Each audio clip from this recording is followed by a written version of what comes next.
My opinion about Calaboot Ruby chocolate. Well, it has an intense fruitiness and fresh sour notes. It's like a white chocolate the way it tastes, but I think it's overly sweet in my opinion. And I still think a lot of the fruity dark chocolates, a lot of the more fancy origin brands and craft chocolates are still a lot better than this. But here's the story. So a long time ago I was buying Calaboot chocolate, and one day my father buys a Nestle Kit Kat, the Ruby Kit Kat, and we try it. And I think this was like in 2018, maybe early 2019. I don't remember when this was. I'm trying to find Ruby chocolate, but no distributor in America had it for sale. I tried the Nestle Kit Kat, and it just tasted like a bit of a fruity white chocolate. It didn't really taste any sourness in it. Now, one thing I'd like to clarify is, speaking of the Nestle Kit Kat, some say only Nestle can make Ruby chocolate. Nope, Nestle buys it from Calaboot. Calaboot's the original and still the only manufacturer as of this video being uploaded. And Calaboot Ruby RB1 is the only product available in Ruby chocolate. This is one of the older ones. It says 47% cocoa butter. I think it's really 30% cocoa solids. Well, this is including the added cocoa butter, 47%. But I still think it's overly sweet and needs to have even more cocoa solids, because I try to mix it with raspberries to make like a raspberry or cranberry truffle. It just comes out overly sweet. So they really need to make a Ruby unsweetened chocolate. But there's probably reasons why there's only one product, and Calaboot will never tell you because they don't want to tell you anything.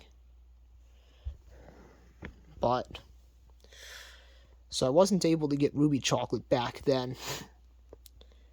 And then in early 2019, when I went to the Bahamas, like a day or two before I was heading back home, I was connected to Wi-Fi doing a bit more research. I just searched Calaboot Ruby chocolate for sale, and I found distributors in the United Kingdom that had Ruby chocolate. And I was like, could I just buy my chocolate from the UK? So I got back home, and I contact one of the distributors. They don't, and unfortunately, they don't ship to the U.S. And then one day, and only then, I contacted a distributor. This was still around, I think it was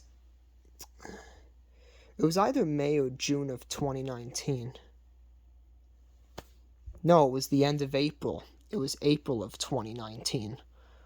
Like 2 months later, when I got around to purchasing it, cfw.co.uk, the chocolate fountain warehouse, they had a 10 kilogram, 22 pound bag of Ruby chocolate. This is a smaller bag because I wasn't so interested in buying so much now that the smaller bags are available. But back then all they had was a 10 kilogram, 22 pound bag of Ruby chocolate. Now back then they still had Ruby chocolate bars, like I guess sold under another company, even though Calaboot technically sells to them. But $4, $10 a bar, whatever it was back then, was too much money for me. And for 91 pounds sterling, I think that's about 110 US dollars. Back then, the pound sterling was $1.28 US. And when I converted pounds to dollars and realized this distributor was a wholesaler, I chose to buy all my chocolate from there. So I bought all my chocolate from cfw.co.uk, and shipping was like $85 US, 66 pounds sterling. The order total was 256 pounds, $305. I got 3 5.5 pound bags of Calaboot white chocolate, 1 bag of this. I realized I should have bought the Sephora Belgian white chocolate, as that one's also made by Calaboot. That would have been the same thing, but I didn't know that back then, so I just bought the Calaboot one, and didn't know there was a cheaper one that was the same. Calaboot Gold and cocoa powder. And then I received my package, and just like that, I had Ruby chocolate before distributors had it in America. I was ahead of everyone else. It was so much fun. I was the only man alive in the U.S. besides Calaboot officials that had Ruby chocolate. Calaboot's officials were the only ones that had Ruby chocolate before me. I had Ruby chocolate before businesses in New York, before bakeries and chocolate shops in New York. And about 4 to 5 months later, after I bought the Ruby chocolate, distributors eventually got it in America. And shipping prices slowly went up throughout the year. Has nothing to do with COVID and all. Shipping just slowly kept getting more and more expensive as time went on, unfortunately. But wages went up, and also there's a lot of factors to shipping prices. If you're buying really fancy, expensive chocolate, it's still worth buying chocolate from the UK to avoid retail. But that was a lot of fun, going through an entire 22-pound bag of Ruby chocolate, Ruby strawberries, Ruby oatmeal cookies, making Ruby chocolate truffles, trying it in Ruby chocolate chip cookies. Not everything came out good, but that was just so much fun to have Ruby chocolate before everyone else had it. And if you need evidence, I have video recordings of screenshots or whatever, videos that were filmed that I have on my iPad, and the date said 2019. I have it on my second channel. I'll link the video in the description. I uploaded the video to YouTube in 2019, then I deleted it because I think it showed my address. But that was just so much fun. I had Ruby chocolate before everybody else had it. So why aren't I buying it anymore?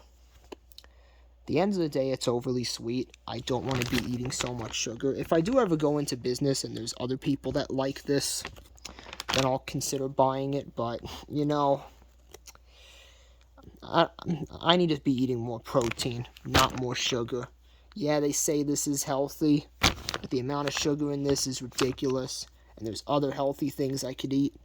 And Ruby chocolate's also really expensive now. Back then it was 91 pound sterlings for 22 pounds. Now it's like 200 pounds sterling. This stuff's expensive now. But I get it. There's a chocolate shortage due to problems growing it in Africa, something like that. All chocolate has gone up in price by a lot. I guess Ruby went up the most because maybe it's higher in demand, and maybe Calaboot knows they could charge more for it now that the word is out. But at the end of the day, it's overly sweet, and the fruitiness and the sourness isn't the most pleasant compared to other fruits I've had, other fruits and chocolates I've tried. So, in my opinion, thumbs down. I like white chocolate, like the chocolate Madagascar white chocolate. When I tried a bunch of chocolates I bought from the UK, that one was the best white chocolate. I don't know why I bought Calaboot Gold. I barely even used this. I haven't even opened it yet. And it's expired. But I'm still going to use it. But yeah, Ruby chocolate was a fun adventure. I'm probably not going to buy it again once this runs out. That's it. Unless I work at a bakery or chocolate shop where they like to use it. But if you're thinking about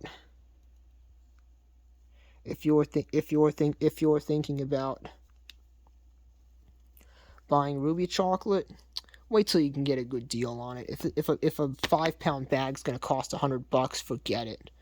If you can get a 5-pound bag for like maybe $50, fine. I mean, compared to so many fancy bean-to-bar chocolates, this is pretty cheap.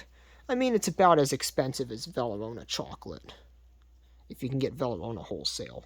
I know what wholesale price is like, because loopholes. I plan to meet up with a friend that is friends with a bakery. That's going to help me get more wholesale resources. But yeah, that's the whole Ruby chocolate journey. But at the end of the day, I feel there's other chocolates. Oh, one thing I'd also like to clarify before I end off the video is, you know how Calaboot says there's a Ruby cocoa bean? Well, guess what? There is no such thing as a Ruby cocoa bean.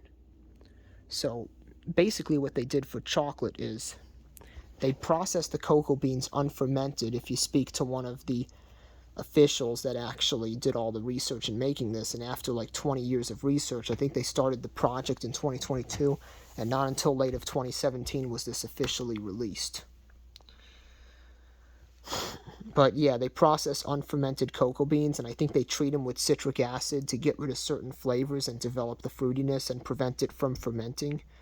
But if you keep, one time I kept Ruby chocolate expired for a long period of time, and it actually turned brown as if it's trying to ferment. So because Ruby chocolate's unfermented, I found it to be really unstable. So, and it's a lot more even when you eat it. The texture is a lot better if you have Ruby chocolate that is not expired. So if you do buy Ruby chocolate, don't keep it as long as I did. Don't procrastinate on using it and be busy with too many things at once.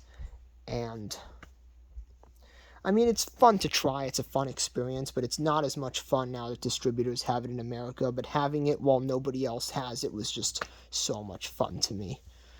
But yeah, there's no such thing as a Ruby cocoa bean. In fact, the same beans used for making dark chocolate are used for Ruby chocolate. They're just unfermented, they're just processed differently before the nibs are made. So yeah, this is another type of chocolate, but there's only one product for it. So yeah, there's no such thing as a Ruby cocoa bean. And as soon as Ruby Unsweetened chocolate comes out, I may purchase this again. As soon as either Ruby Unsweetened chocolate or like a dark chocolate comes out. Because another complaint is this one contains milk. I also want a dairy-free Ruby chocolate. So I wonder if that's possible. So I think Calaboot's already trying to make more products for Ruby chocolate. I think they're still researching, trying to make Ruby Unsweetened chocolate. But yeah, let me know what you think in the comments. And if you were able to sit through this video, learning my journey of Ruby chocolate, then you're one of the better subscribers. What can I say? But I'm going to end the video off here because it's already way too long. So have a good one, everyone. Please don't forget to like, share, and subscribe.